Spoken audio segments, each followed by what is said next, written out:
Guys মই এনেকুৱা এটা প্লান নিছি এক্সামৰ আগদিনা ৰাতি 3টা বজাত মোবাইল চাই কিনে পিছদিনা পৰীক্ষা দিবা যাওঁ शाबाश बेटा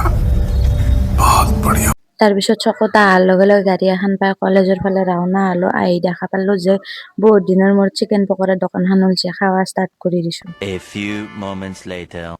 খাই লৈ বেগে লাহে লাহে কলেজৰ ভিতৰত তেনে আহিব আছো কাৰণ এতিয়া বৰ্তমান আটাও কলেজত চলি নাই চব এক্সাম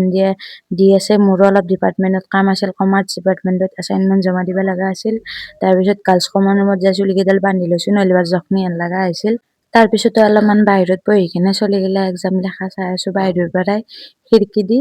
মানে আপি এটা এক্সাম লিখি আছে তাই মানে বাহিৰত দেনি চাই আছে লিখবে হেৰি বাইদেৱে জাকি নহওক ইফালে চাও যিদিন ৰুমৰ চিট মাৰছে ৰুম নাম্বাৰ বিচাৰি কিনে মই আহি মোৰ জাগাত বহি ললো এতিয়া এক্সাম ষ্টাৰ্ট হ'ব মই এক্সাম দেও 2000 years later.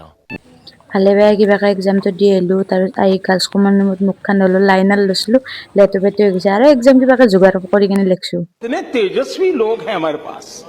कितने शानदार विचार रखते हैं কিবাকে ঠিক ঠাককে এক্সামটো দিছো আজি ভিডিঅ'টো ইয়াতে সমাপ্ত কৰিলে নেক্সট ভিডিঅ'টোত লগ পাম